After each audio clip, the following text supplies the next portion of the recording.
կուկուռուզ ու յուղոտ պերաշկի ուտող անձնավորությունը, ով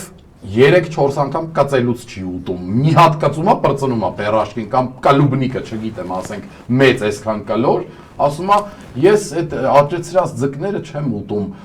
բանը ասում է, այդ աճեցրած ձկների մեջից սենց յուղը թափվում է կողքից, այդ այն մարդն է ասում, ով իջևանցի Նիկոլը,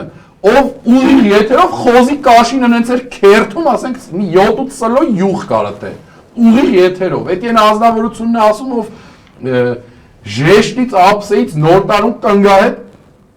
բաներով, այդ մնաց հորտներով նոր տարվա ձվածեղ էր ուտում, ինքը ասում է, ես բանա, յուղոտ ձուկ չեմ ուտում,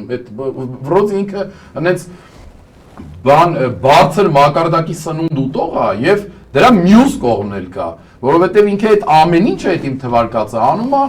հասարակ ժողովրդի համար զուտ, որ ցույց տա, որ նայեք ես ձերպես եմ, ձեզնից մեկն եմ, բայց չես ուտի, բա ինչ կանես, եթե դու քո ուտելու վրա օրը 5-10 հազար $, ծախսես,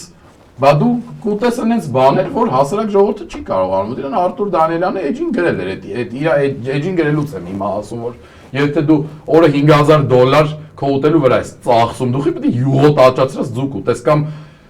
մարդիկ պետք է նայեն դու ինչ ես ուտում, որ իրանք դրանից ուտեն։ Կարող է ես այդ յուղոտ աճացրած ձուկն եմ սիրում եւ 3 միլիոն մեր քաղաքացիները